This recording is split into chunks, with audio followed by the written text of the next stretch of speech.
All right, so today's notes is going to be over multiplicative relationships. Now, this is an introduction into our algebra unit, and this is the foundation for things you're going to be learning in the future. Now, before we talk about this multiplicative relationship, let's review. First thing I want to review is independent variable. The independent variable is what we can change, meaning I can physically manipulate this and change the numbers. In a table, we can call it the input. So you probably did in 5th grade input-output tables where you put a number in. So the number you put in is going to be your independent variable. On a graph, it is always the quantity represented by the x-axis. So once again, on a graph, you will have your x-axis, which is the horizontal axis, or the horizontal line, and that's going to be your independent variable. So in this graph, number of days will be your independent variable. Now in a table, okay, what we have set up here, here's a hint. Whatever's on the left, that is going to be your independent variable. Now, a dependent variable, it depends on the independent. We cannot physically change it. We cannot manipulate it. It's our outcome. In a table, this is called the output. So where we put a number in, the number we get out is the output. On a graph, it is always represented by the y-axis.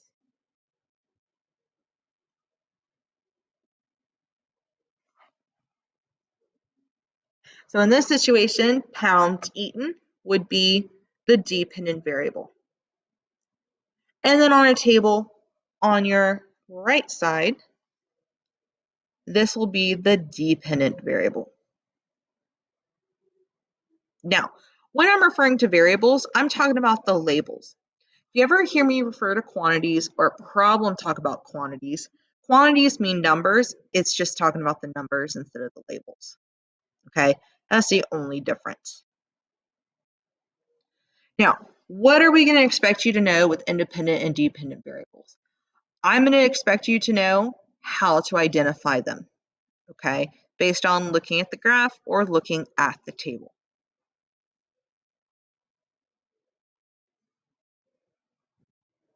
Now, here's a practice problem. Go ahead and pause the video.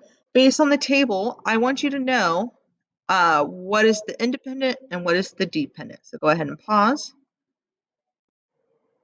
So hopefully you paused the video. If you wrote in for independent variable, that time was that. You are correct. And the dependent would be the amount. I can change the amount of time I work. Okay, but I can't change the outcome based on that. Now, if I wanted to say what is my independent quantities, just throwing this in there, the independent quantities would be these numbers right here, 1, 2, 3, and 5. And the dependent would be these here. Reason I'm saying that is there is a problem like that on your exit ticket today.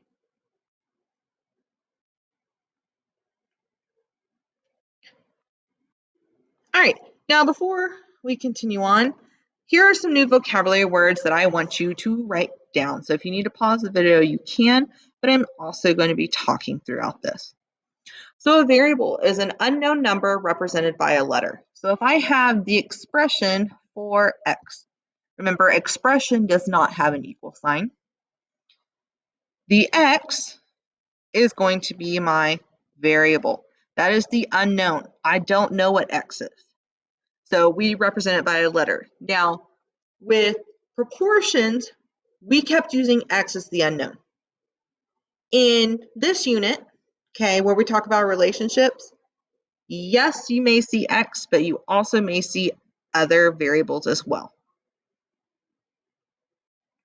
Now, the coefficient, this is a very important vocabulary word. Star it, highlight it, something. This is known as the number in front of the variable. So if I take this 4x that I used in my previous example, the 4 is what is known as the coefficient.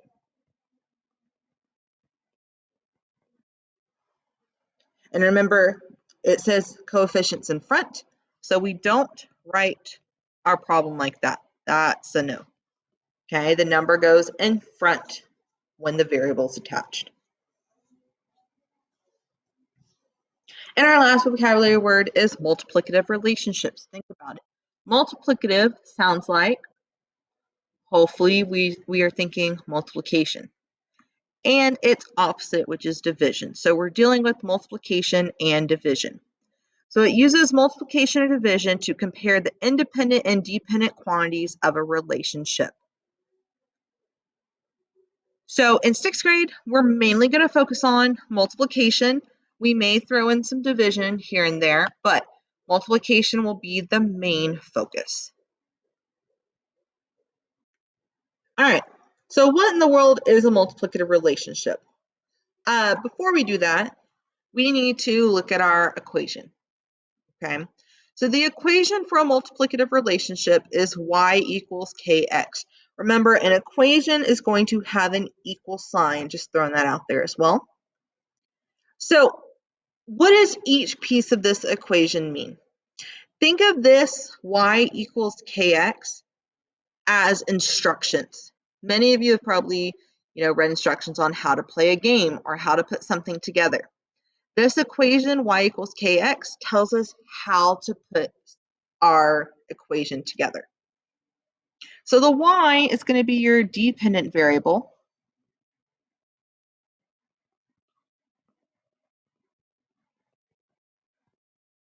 Also known as our output.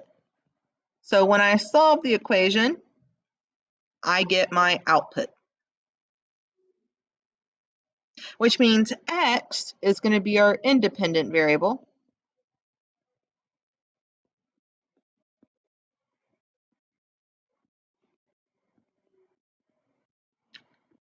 So that's our input. So there may be times where we replace that x, and we'll talk about that in a little bit. Now the k is what we are going to have to figure out on our own. The k is going to be our constant, meaning this is our rule, it's our pattern, it's what happens every single time.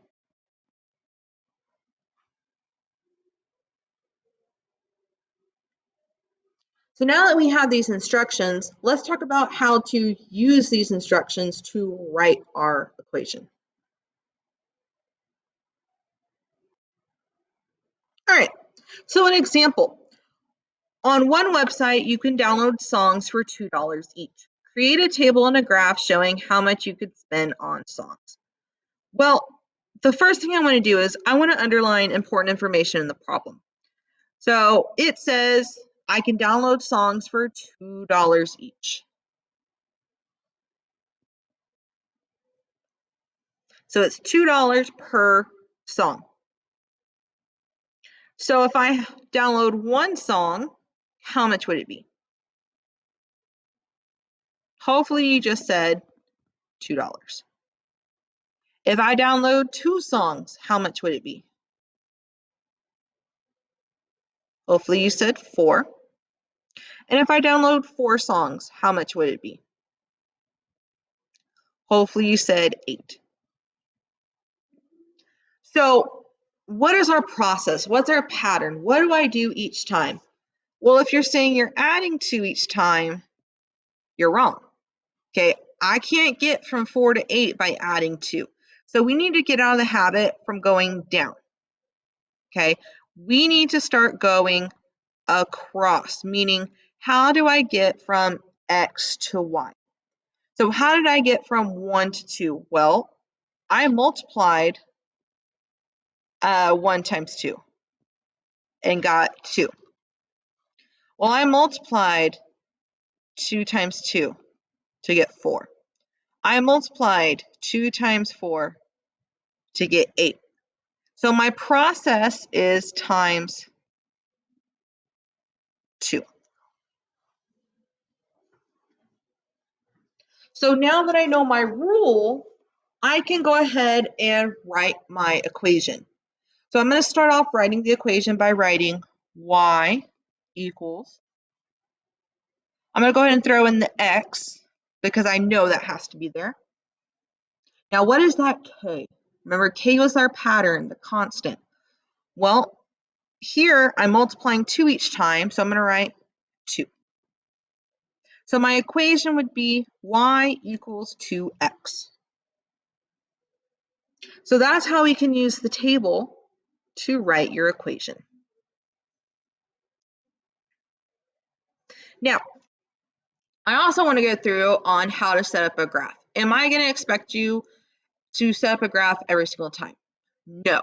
Most of the times in 6th grade, the graph will be given to you, and you'll be expected to know how to read the graph, okay? But some important things. When setting up a graph, you're going to want to title your x and y axis based on the labels given. So in this one, number of songs, and you can abbreviate that if you need to, is my independent variable, and the total is my dependent. So it goes on the y-axis. Now, when numbering your graph, make sure it makes sense with the problem. So for number of songs, I'm going to go ahead and number it 1, 2, 3, 4, 5. Because it fits. It wouldn't make sense for me to go by 2s or by 5s. Now on my total, the y, I'm going to go by 2s because it makes sense. If I look at my pattern here, if I look, okay, it fits with my numbers that I have here. So I'm going to have 2, 4, 6, 8, 10. It is okay for your numbers on the x and your numbers on the y to be different. We're going to start seeing that more and more in 6th grade. Now, my graph is set up, it's labeled, but what do I graph? Think back to when we talked about the coordinate plane. We needed ordered pairs in order to graph. And your ordered pairs were represented by x and then y. Okay? Now we're once again going to get this from our graph. So if I look here, x is 1 and 2 is y, so I'm going to write 1, 2. All right, so your next ordered pair would be 2, 4, and the last one would be 4, 8. So now what I'm going to do is I'm going to take these ordered pairs and plot them. So remember, when you're plotting, you have to go on the x and then the y. So I have over 1 up to the number 2. Now remember, it's not about moving 2 spaces up, it's about matching up with the numbers. So the next one is 2, 4, and then 4, 8. Now, something that we're going to want to figure out is we want to figure out where in the world this graph starts, okay? Now, our graph does not start at 1, 2, because that means I bought 1 song.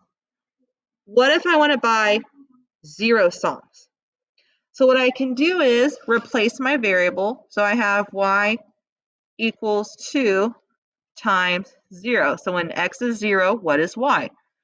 Well, 2 times 0 is 0, so y equals 0. Therefore, when I have 0 songs, it's going to cost $0. So the ordered pair would be 0, 0, and that is our origin. So something that we want to note is when we have a multiplicative relationship, it is always going to start at the origin here. If it does not start at the origin, that means it's not multiplicative.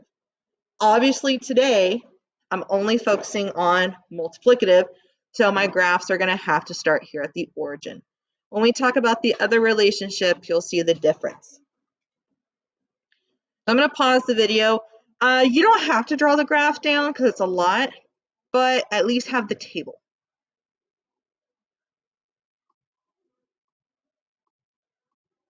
All right, I want you to try this problem on your own, and all I want you to do is fill out the table and write the equation. Go ahead and pause the video. And also go ahead and add in, let's see when x is 0, what the rest will be. All right, hopefully you paused the video and your table and equation look something like mine. So she wants to buy sodas and they cost $1.50 each. So if I buy one soda, it's $1.50. Two sodas will be 3. 3 will be $4.50. 4 will be 6, and so on. So I'm multiplying by $1.50 every single time. So that's why I would have my equation y equals 1.5x.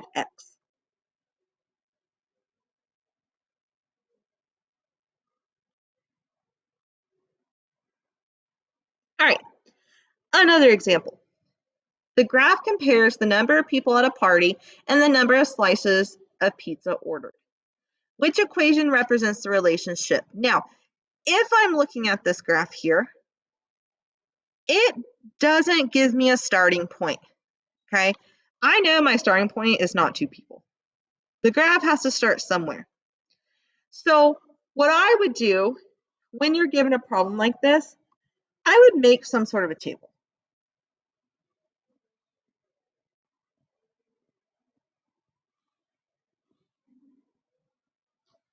And use what's given to you. So I see I have 2 people, 3, 4, and 5. So when I have 2 people, there are 6 slices. When I have 3 people, there are 9. When I have 4, there are 12. And when I have 5, there are 15. So let's figure out how we go from the numbers across. Remember, I don't want the down pattern. I want to go across. So how do I get from 2 to 6? Well, I can either add 4 or I can multiply by 3. How do I get from 3 to 9? I can either add 6 or multiply by 3. Based on what I just said, what repeats? Hopefully you said times 3 repeats. So our rule has to be multiplying by 3. So I'm going to write y equals 3x. Now, which one shows me that?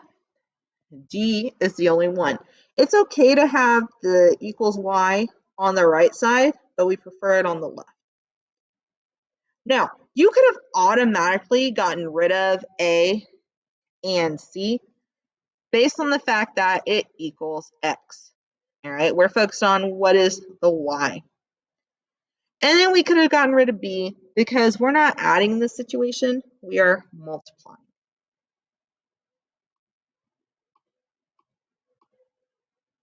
All right, now this last problem is a star example. This has been tested before.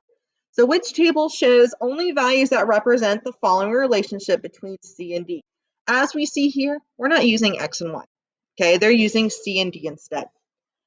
How to work out this problem is by replacing the variables. What do I mean? Well, if C is 2, then instead of writing C, we're going to write out D equals 2.5 times 2. And when I multiply that out, D is going to equal 5. So I need to see, when C is 2, D equals 5. Well, that means I can automatically get rid of A and B. Go ahead and finish this out and see what you get as an answer. So pause the video. All right, so now, hopefully you finished pausing. Let's move on to when C equals 4. So instead of writing C, I'm going to write 4, so 2.5 times 4. D equals 10. So between C and D, C shows me when C is 4, D is 10. So with these multiplicative relationships, what am I expecting you to know? I'm expecting you to know how to create a table, read the graph, write the equation, and replace the variables. Okay, those are the main things. Now, once we talk about the other relationship next class, then I'm going to expect you to be able to know how to compare. So your assignment for today is you're going to head over to Google Classroom. Underneath classwork, underneath week 15, you're going to see it's titled Exit Ticket. However, we are taking this for a grade. Put it up there. It says this will be taken for a grade. There are 5 questions for you to answer, and they are based on the notes we just took. Remember, if you have any questions, reach out to your teacher. There will be tutoring on Mondays and Wednesdays. All right. Y'all have a nice day.